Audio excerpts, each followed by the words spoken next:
Tere tulemast nii-öelda meie kodulaborisse. Täna siis testime õlisid ja põhiliselt kalaõlisid. Siin me näeme ühte topsi. Ja mis selle topsiga on juhtunud? No päris huvitav asi. Võtame siis topsid. Olen siia peale kirjutanud kõik, et mida me tahame testida. Valgreens. Laseme vett siia sisse. Ja nüüd igaühesse paneme sisse selle õli. No, et kiiremini see asi toimiks, siis ma lõikan ta siit pooleks.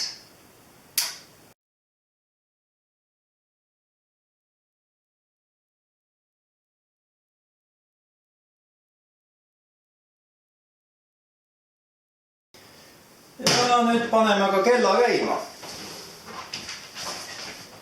Et vaatame, kui kaua siin meil aega läheb, kuidas need õlid toimivad. Ja nüüd ootame. Siin toimima hakkab. No siit näeme juba, et sealt paistab üpris ilusti läbi. Ja vist hakkabki sealt juba midagi läbi minema. Teistel 13 minutiga ei ole mitte midagi juhtunud.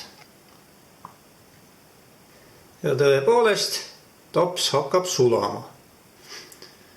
See õli lahustab topsi. No, ootame selle ära, kuni see vesi siit ise läbi tulema hakkab. Näete, juba on siia kuskilt seda vett tulema hakanud. On juba tops läbi andnud. Et vett on siia aluse peale tulnud. Meil on läinud 15 minutit ja ongi meil näha, kuidas see asi on toiminud.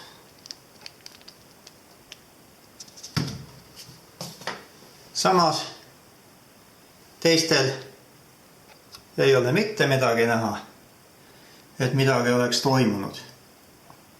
Ja kui need ka siia jätta nii, et nad on siin 10 tundi sedasi, nad võivad siin ööpäeva seista ja ei juhtu mitte midagi. Aga sellel on toime. Aitäh vaatamast!